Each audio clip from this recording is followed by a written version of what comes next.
Assalamualaikum, selamat datang kembali di channel ini. Kali ini kita akan membahas Bang El Ibnu, yang mana beliau adalah seorang artis yang dulunya terkenal banget di tahun 2009-an begitu guys. Bahkan lagu-lagunya tuh sering banget di FTV ya. Saya juga seneng banget nih dengar lagunya. Sebenarnya saya sudah izin sama Bang El. Bang El, saya cover ya lagunya, tapi sampai sekarang belum sempet nyanyi nih guys. Sibuk banget sama kerjaan.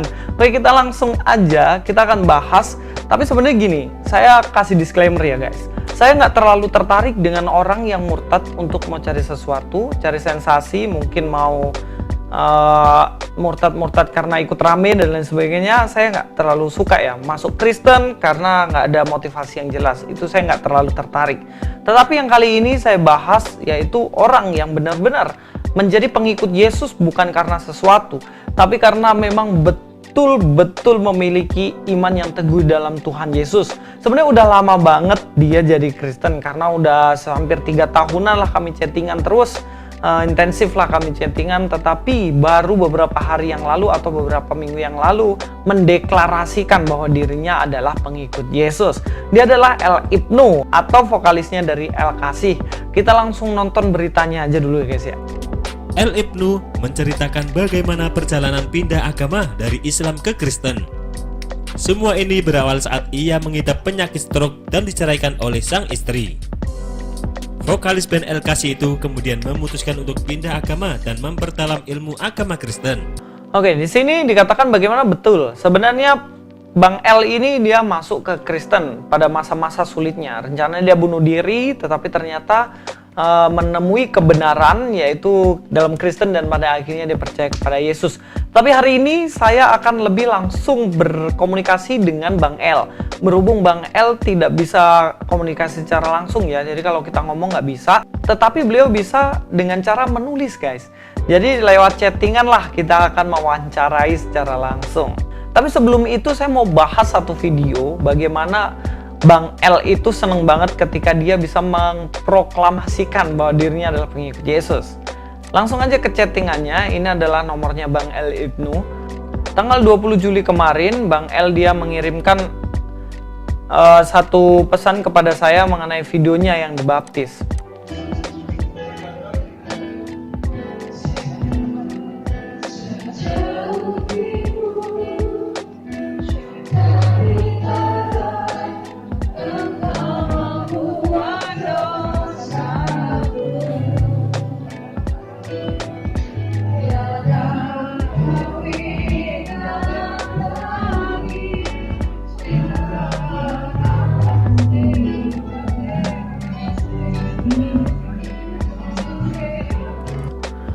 Jujur saya terharu sekali melihat ini, karena apa? Lagu yang menjadi pengiring dari baptis dari Bang El sendiri itu lagu yang begitu dalam. Bagaimana dosa semerah apapun akan menjadi putih. Dosa sebanyak apapun Tuhan Yesus akan mengampuni guys. Dan ini yang dialami oleh Bang El. Kalau menurut apa yang dikatakan Bang El, dia sendiri dibaptis ini guys, ini tahun 2016. 2016 dia dibaptis, nggak tahu ya persisnya gereja mana, saya juga belum tanya. Nanti coba saya tanyakan. Nah, di sini satu statement yang ia katakan, bagaimana tahukah kamu betapa leganya aku merilis video ini. Jadi video ini udah lama banget, cuman Bang El ini belum publikasikan. Kalau menurut pengakuan beliau, Bang El nggak mau menyakiti hati dari mamanya. Mungkin mamanya nanti akan sakit ketika tahu bahwa dirinya sudah berpindah agama. Dia menjaga perasaan dari mamanya. Tapi sekarang beliau sudah publikasikan. Nah, dikatakan undescribable di saat jutaan fans abu-abu menganiayaku. Tahukah kalian kalau dalam hati aku bersenandung riang gembira. Dia seneng banget, walaupun maksudnya begini, aniaya bukan secara fisik guys. Aniaya artinya mungkin dihujat dalam komen ataupun apa, biasalah netizen zaman sekarang. Kalau kalian lihat di bawah juga banyak hujatan-hujatan gitu. Nah, jadi di sini dikatakan bagaimana di saat ada hujatan dia riang gembira. Inilah deskripsi sebenarnya dari sukacita. Kata sukacita yang selalu dikatakan dalam Alkitab itu menunjukkan bahwa orang itu tetap gembira di dalam kondisi apapun, dalam keadaan yang susah sekalipun, dihujat orang tapi tetap bisa gembira. Ini yang dikatakan oleh Bang El. Karena Tuhanku pasti mengakuiku sebab ini firman. Memang firman Tuhan mengatakan barang siapa mengakuinya di dunia ini, dia, Yesus, akan mengakui kita di hadapan Bapa. Kalau kita menyangkal sebagai pengikut Yesus di dunia ini, maka Tuhan pun akan menyangkal kita, guys. Jadi kita harus berani menunjukkan iman kita di hadapan publik sekalipun. Nggak usah takut job, nggak usah takut nanti aduh konserku nurun ini karena saya sudah percaya Yesus. Jangan takut yang kayak gitu, guys. Bang El menjadi panutan bagaimana luar biasa imannya. Kita lanjut ya. Sebab di saat saya cuma nunggu mati, sebab kamu masih kalang kabut mengejar cita-cita, sungguh kalian sudah menolongku. Artinya bagaimana Bang El cuma tunggu mati, dan yang hujat-hujat ini ya jelas masih banyak waktunya. Tapi yang menarik dari postingan ini adalah, beneran loh, gak ada setitik benci pun di hatiku padamu. Gak ada sedikit pun bencinya Bang El kepada haters-haters itu. Dikatakan terima kasih yang terima abang dan GBU, my haters. Bahkan dia memberkati mereka yang sudah jadi hatersnya Bang El. Inilah poin kasih yang luar biasa yang dimiliki oleh Bang El. Ini ciri orang yang memiliki iman yang teguh di dalam Tuhan. Bukan dia pindah agama, terus dia jelek-jelekin agama sebelumnya. Enggak, itu enggak laku yang kayak gitu. Kalau mereka yang pindah ke sebelah terus jelek-jelekin mantan, ya terserahlah. Itu hak mereka. Tapi yang kayak gini ya pertanyakan sebenarnya imannya, guys. Karena dalam Kristen ketika engkau sudah percaya Yesus, stop sudah jelek-jelekin agama yang sebelumnya. Tetapi lebih kita mengasihi dan mengasihi. Ini terbukti, guys. Beberapa waktu lalu ketika saya ada konflik dengan sang debaters, itu salah satu orang yang menegur saya untuk saling mengasihi, terutama bergandengan tangan dalam pelayanan adalah Bang El Ibnu. Tahu nggak? Ini chattingannya masih ada, guys. Pada waktu itu dia WA saya. Dikatakan, lu Shalom, alangkah baiknya japri aja, jangan kamu bikin publik teguranmu. Kita bukan kadrun, jangan turunkan kelas anak Tuhan kita. Bicara yang enak sama Rudy, jangan pelayanan kalian jadi rancu. Please my little bro, cukup. Yang artinya bagaimana di sini Bang El sebenarnya bilang ke saya, kamu tuh jangan publikasi kalau negur orang, sudah diam-diam saja. Japri mungkin sesama anak Tuhan begitu. Tapi ini menunjukkan betapa Bang El ini memiliki kasih. Dan dia juga mengajarkan kepada saya untuk bisa mengasihi. Dan teguran Bang El ini saya dengarkan. Dan beberapa hamba Tuhan yang lain menegur saya. Pada akhirnya ada satu rekonsiliasi dengan sang debaters. Dan sekarang juga Bang Rudy juga sang debaters sedang sakit. Dan saya juga ikut mendoakan supaya Bang Rudy juga cepat sembuh. Dan tidak sakit-sakit lagi. Tapi ada komen yang menarik dan lucu nih, guys. Saya ketawa banget waktu baca ini komen. Coba ya dibilang gini, aduh kamu nih untung Mbak Abang Bisu, kalau sehat kujita kalian berdua. Artinya di sini Bang El kalau dia nggak bisu mungkin datang jita saya begini karena konflik kemarin. Tapi bersyukur bagaimana konflik kami udah selesai dan kami saling mengasihi. Artinya saya dengan Pak Rudy Yohanes sang debaters dan juga Bang El ini menunjukkan betapa kasihnya. Bahkan tidak hanya kepada haters, bahkan dia ingin mengharapkan hamba-hamba Tuhan juga boleh saling bergandengan tangan, saling mengasihi satu dengan yang lainnya. Dan ini adalah bukti iman sebagai murid Yesus yang mungkin dulu Bang El nggak punya, gitu lah. Begitu sudah percaya Yesus, mengenal Yesus, dan dia memiliki kasih yang begitu luar biasa. Lalu sekarang kita akan bahas chattingan saya dengan Bang El. Saya bertanya begini, Bang El, kapan mulai percaya Yesus? Dikatakan dia mulai percaya Yesus tahun 2017. Mulai mengagumi pada Alkitab. Lalu saya tanyakan apa yang membuat abang kagum. Saya baru melek kalau Alkitab sangat lengkap dari sains sampai detail kitab yang 35 tahun ini kuimani dengan kusyuk. Jadi dia baru tahu ternyata bahwa data di dalam Alkitab itu begitu lengkap, guys. Begitu lengkap, bahkan lebih lengkap dari kitab manapun yang ada di dunia ini.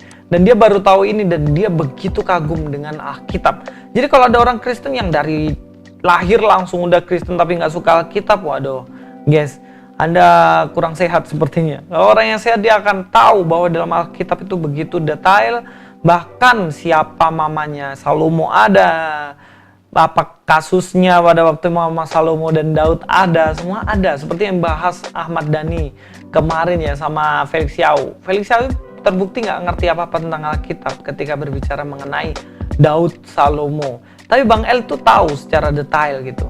Nah, itu ada yang kenalin kitab ke abang atau bagaimana? Ternyata nggak ada. Kan dibaptis 2016. Dan dia tidak ada yang kenalin, dia belajar sendiri. Saya tanya, berarti murni pencarian kebenaran ini Bang? Dan Bang El mengatakan, sebenarnya isi waktu aja, niat awalnya cuma isi waktu.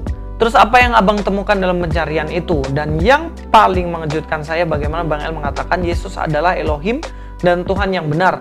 Dan saya sudah telanjang demi imanku. Yang artinya dia tahu secara pasti bahwa Yesus adalah Allah yang menjadi manusia untuk menyelamatkan manusia. Dan ini poin penting di dalam kekristenan.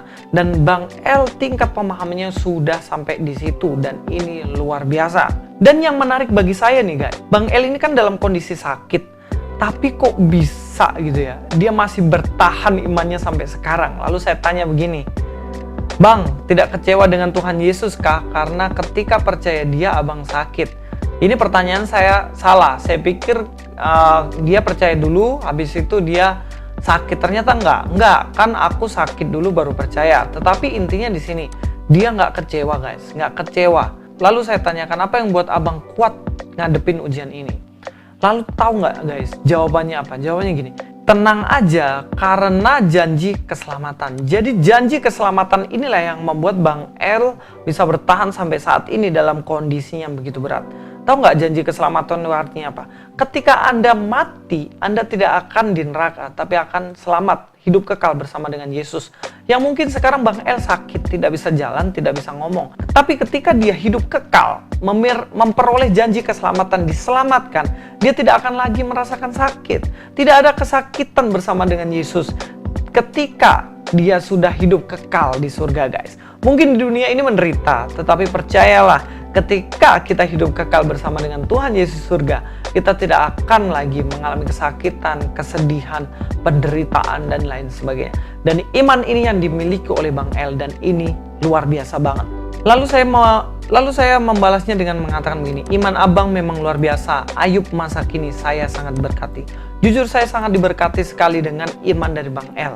Dia luar biasa kuat menanggung semua penderitaan, ujian yang ada. Dan dia tetap setia kepada Tuhan Yesus. Lalu kemarin dia tanya kapan video menjadi. Saya bilang besok Bang, makasih ya untuk kesediaan yang tanya jawab tadi. Semua pada bikin video, abang berharap kamu yang pertama. Tapi ternyata bukan saya yang pertama guys. Sudah banyak banget yang publikasi. Tapi saya minta maaf juga untuk Bang El karena memang karena kesibukan beberapa waktu ini, jadi saya nggak sempat bikin video. Baru kali ini ada waktu untuk saya bisa publikasi dan saya minta maaf juga.